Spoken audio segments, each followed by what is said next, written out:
Texas is bad, California is great. Here's why. This is going to be fun. The comment section for this one's definitely going to be interesting. From what I've heard, a lot of Californians have sold up and moved to Texas. Lower cost of living, I think property is lower, prices are lower there, job opportunities, lower taxes. But I wonder whether that's caused Texas to change, because you've got all these new people coming in, bringing their own ideas and ways of life. Has that caused Texas to head downwards? California and Texas are the two largest states in the contiguous U.S. and the two states with the highest population overall. They could be considered the powerhouses of modern America, heavily contributing to the country's economy and influencing its politics. In fact, if they were independent, they would rank among the top 10 countries in the world by GDP. However, for all these apparent similarities, the Golden State and the Lone Star State couldn't be more different. Wow, Texas is huge. It's almost like a miniature version of America, like the shape. If it had a bit more on this side, it would look very similar to the US.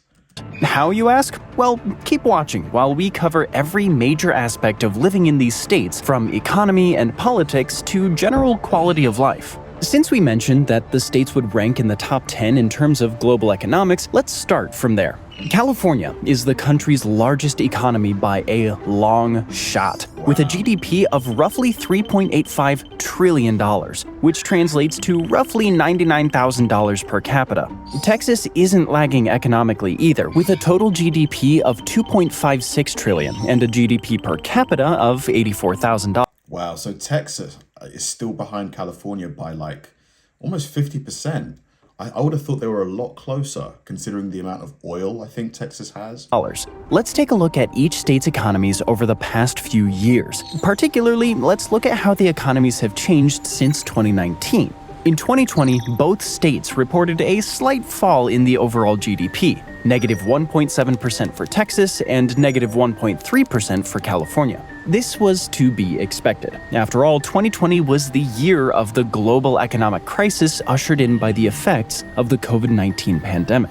But where the states start differing is how they bounced back. In 2021, the GDPs of Texas and California grew by 5.7% and 7.6% respectively. But then California's growth slowed down. While Texas recorded growths of 2.7% and 5.7% over 2022 and 2023, California's economy only grew by 0.7% and 2.7%. Could this be because of the Californians that left the state? Because I do remember around that time, that's when people like Joe Rogan left, other famous celebrities left California. So could it be because of the population drop, all that money they took elsewhere? So California is the overall winner in terms of sheer economy size, but how does that trickle down to the people who live in the state?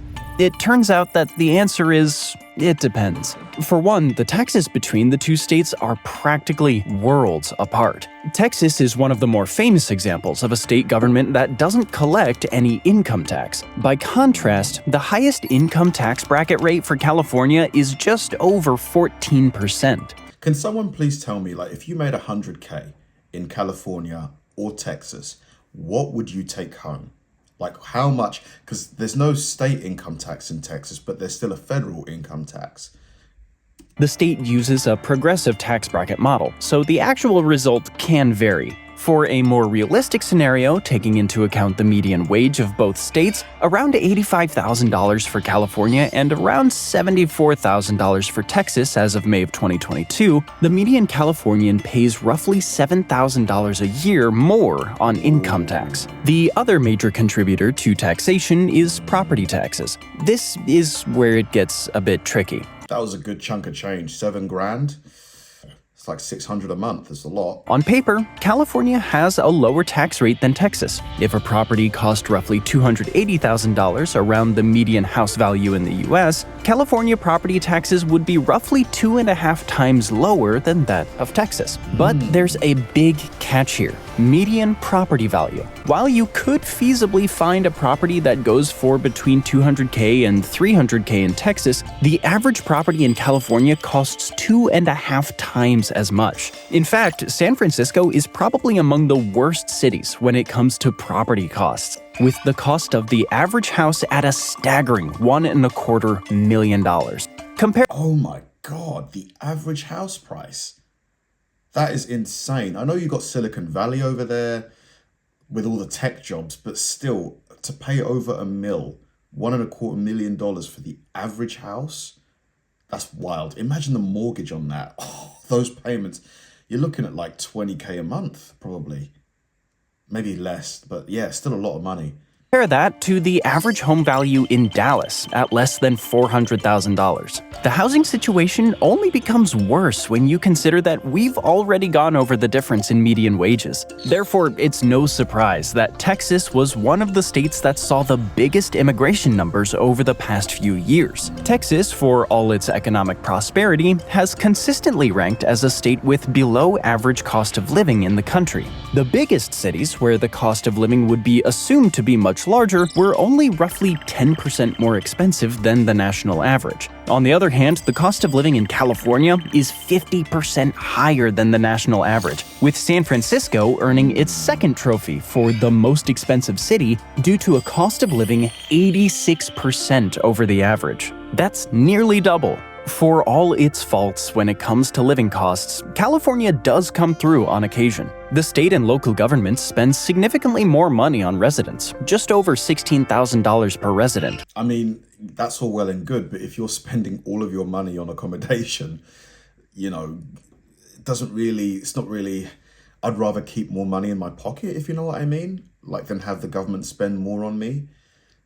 Because it just seems like you're spending so much money on rent, on mortgages in California. Obviously, some areas will be cheaper than others, I imagine, but San Francisco, 1.25 million.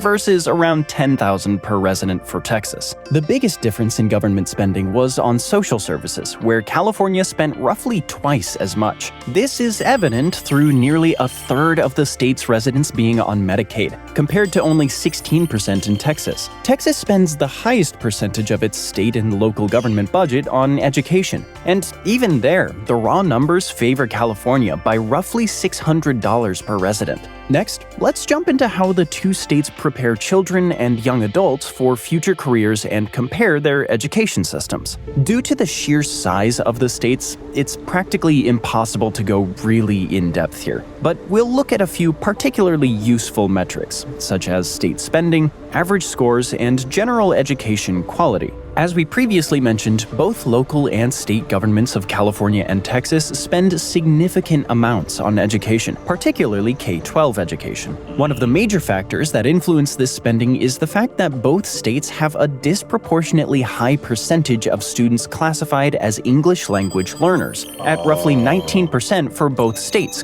I'm guessing because they both share sort of like a border with Mexico. Compared to the national average of 10%. That means that roughly 1 in 5 children were deemed to require additional assistance to meet national standards in the English language. The biggest factor for this classification is cultural background, i.e. students whose native language isn't English, which points to the fact that both states have much higher cultural and language variances. But let's go back to educational spending and results. California has spent close to the national average for every student, around $13K, while spending in Texas is much lower at only $10K. On the other hand, some states with similar costs of living as California, such as New York, New Jersey, and Connecticut, have spent nearly double the amounts on their students. As a result, California's K-12 education system is lagging behind the national average. This is particularly which is crazy to me considering the amount of money that California as a state must generate in terms of income tax.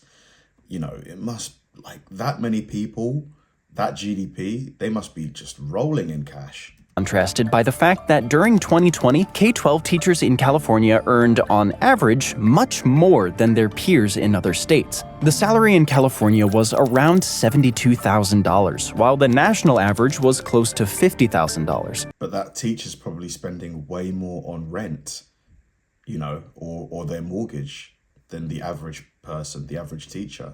By comparison, Texan teachers earned $51,000. Big jump there. However, another number can potentially reveal why California is having trouble with education: the number of students per teacher. In California, this figure is at around 23, while Texas has a much more manageable 15. This could explain why the graduation rate for high schools in California is only 85% compared to Texas's 90%. The public school system in California is practically overwhelmed by students whose needs can't be met due to sheer class sizes. Therefore, it's not particularly surprising that California ranks 34th in public school ranking compared to Texas slotting in at 29. However, California ends up with a notable edge in higher education. I would imagine that the wealthy parents of California probably send their kids to like a private school though. So that's probably why the numbers for public schools, like the ranking, is so low. Particularly universities. In a 2024 list of the top 500 universities in the US, California has 17 universities in the top 100, with Stanford being in second place. On the other hand, Texas only has 5 universities in the top 100. Worse yet, the state's top ranker, Rice University in Austin, only managed to reach 9th place this year. This shows that students in California typically have much better opportunities for higher learning, and the universities end up being more prestigious. So while Texas has a small lead in elementary and high school education, California is the place to obtain a graduate degree. But now let's take a deeper dive into how the people in these states actually live. Both California and Texas have a rich history rooted in the state's origins and natural resources. Any of you watching this, if you've lived in California or Texas and have spent a good amount of time in the other state, how do they compare for you? Like, which do you prefer and why? For California, that translates to having the most national parks of all the states in the US. At 9 parks, it's even more than Alaska. As a result, most Californians are well within a day's drive from scenic nature with extensive hiking trails. Additionally, since the state is much smaller than Texas yet has pretty much every biome available, you're never truly far away from the beach, mountains, deserts, or the wine-bearing valleys. With an overall Mediterranean climate, most of California experiences warm summers and cold winters, with the exception of Southern California, which shifts into the hot desert climate.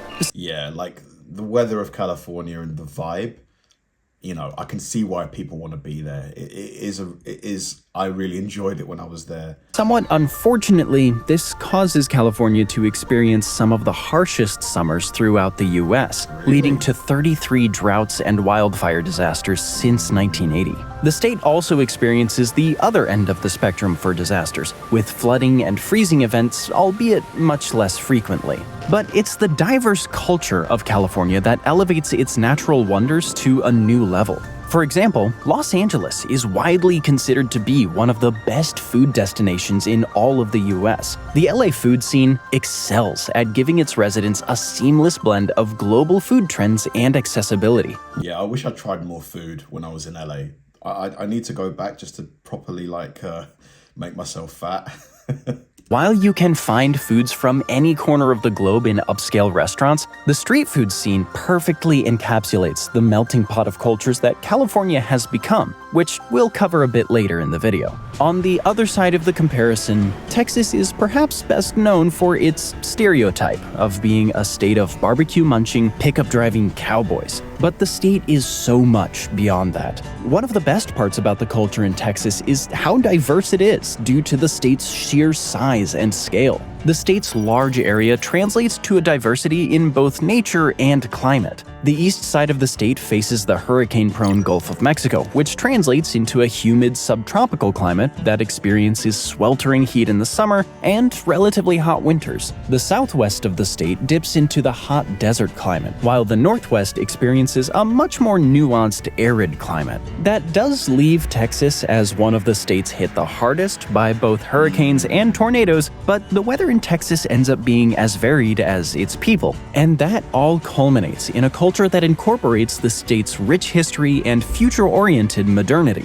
As such, you can find a veritable plethora of things to do when it comes to food, exploration, music, and hobbies. But enough about leisure. How do the state residents? Yeah, I've heard that, that Dallas is a fun like night out. Just one of the. This is partly why I'm so excited to come. You know, the vibes, the bars, everything about the city I've heard is just, there's a lot of fun to be had. And you've also got Austin, and San Antonio as well, like all around a sort of 5 million population. So all massive cities. Yeah, I'm buzzing. Earn their wages. Surprisingly, both California and Texas are quite similar in that regard. The states have a heavy focus on tech and industry. In California, there's the world-famous Silicon Valley, which forms the bulk of the state's demand for tech job postings. The state's large and aging population also cements a need for healthcare and social service work. California's largest cities are veritable economic hubs on the country's west coast, pulling in the retail sector. Salary-wise, California is regularly listed as one of the top 5 states with the highest average and median salaries. Yeah, but again, they have to pay well because otherwise nobody could afford to live there. Because if you've got a lot of money coming in, if you're spending it all, are you really making more money?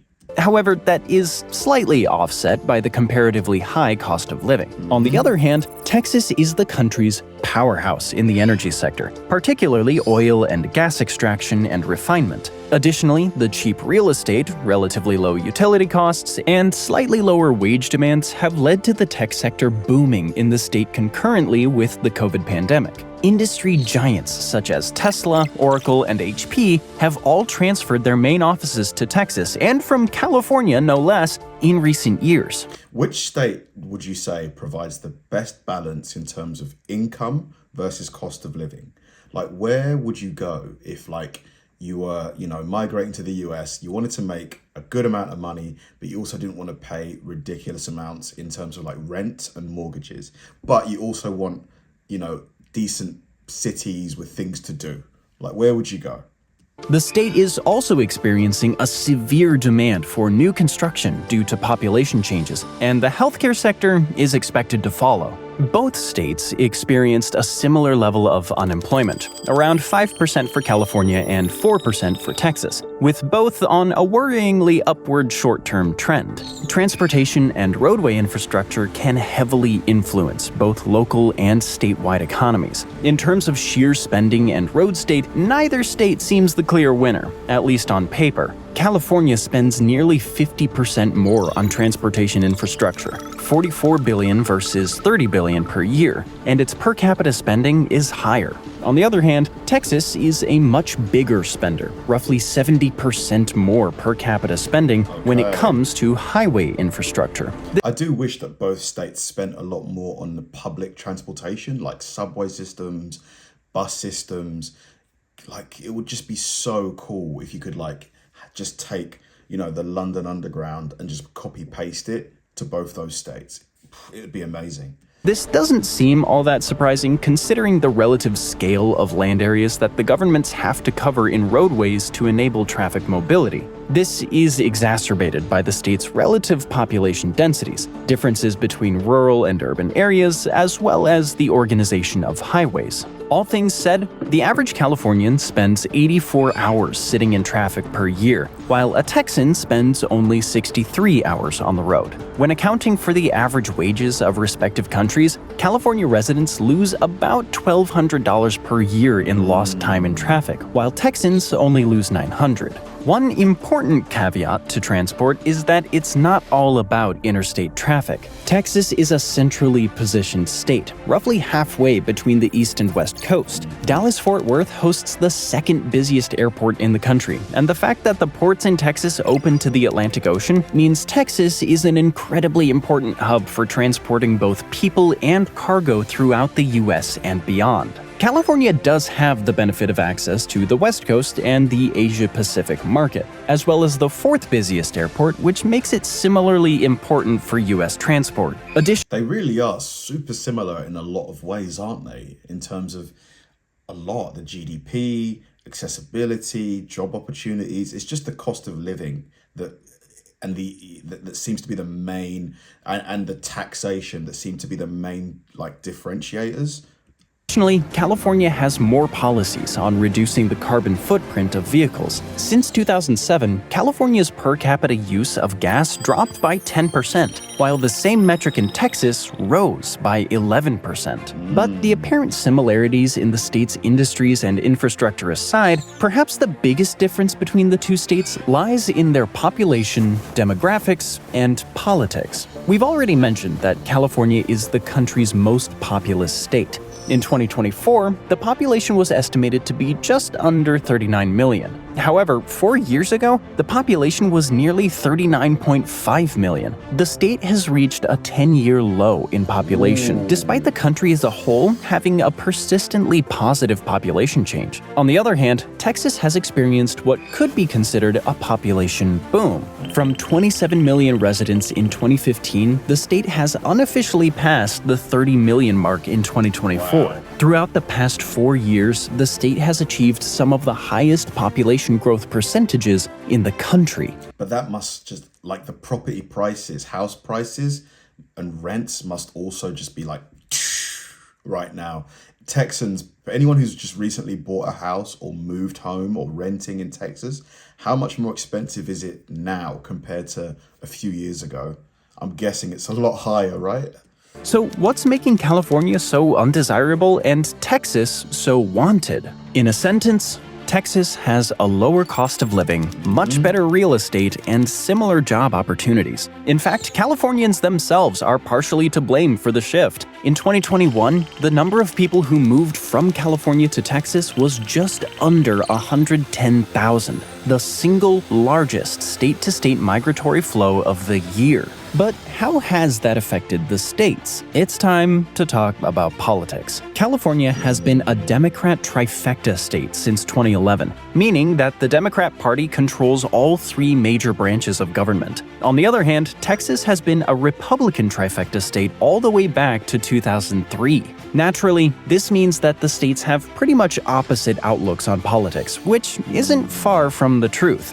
California is considered one of the most liberal states in the country. It's been one of the forerunners of progressive policies, such as climate change, LGBTQ+ rights, and healthcare. California also leads the way in terms of urban population. Roughly 90% of Californians are considered to be living in urban environments, which means that local policies heavily favor urban sprawl. On the other hand, Texas is only roughly 75% urban. This leaves close to 7 million people living in what are considered rural communities. If they were in a state by themselves, it would be the 15th most populous state in the country. As a result, Texas is experiencing localized geopolitical issues, where the government has to more carefully balance the needs and policies pertaining to the state's urban and rural population.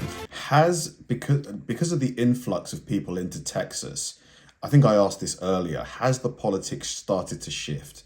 You know, seeing historically it's been a red state, has it shifted? Has it, have they got closer, the Democrats, like to, in terms of like potentially winning the state? What are the politics like in Texas now? Has it changed at all, or is it fairly consistent with how it's been, in the past? These affect infrastructure, healthcare, real estate, housing, and transportation. Additionally, of the 254 counties in Texas, roughly 90 are towing the line between Democrat and Republican. This makes Texas much less unified in terms of local politics. This can be considered a boon by some, as the state's variety and size make it more appealing to immigrants, whether from the US or abroad. However, the rapid population changes and the state's leanings toward more liberal voters make for a lot of political ambiguity, which could indicate a potential shift in state politics. So where does that leave us in the California versus Texas debate? No state is perfect, obviously, and the same goes for these two. Both Texas and California heavily depend on local and global geopolitics and trade between states. While California offers some of the highest living standards and wages in the country, it does so with an overwhelming real estate cost that makes generational wealth and investments practically a necessity. On the other hand, Texas is more attractive to newcomers, with a lower cost of living yet booming tech, energy, and public sectors. However, the state could experience a reversal in politics and super interesting. I mean, it seems like for someone like me, you know, fairly young person who would, if I was to move to America and, you know, in my situation now, Texas is probably where I'd move to purely because of the finances. Like, it seems like, you know, unless you've got a ton of money or, you know, someone willing to basically help you out financially, if you don't have, you know, an existing, unless you've got a really good job offer, like in tech, you know, working for like Google or something like that, it's going to be hard the first few years, you know, like, even if you're making, you know, what I would call a good salary, like $100,000, that's a really good salary, right? Or at least I think it is relative to the UK. It sounds like you'd be spending a lot of that in rent, a lot, you know. Whereas Texas, with the no state income tax, you know, the lower cost of living, it does seem like it would be financially, for someone new going to the US, it would give the best foundation to build a life, it seems. I could be wrong. There could be things that I'm not considering here. Let me know what you think. Thanks for watching, guys, and I'll see you in the next one.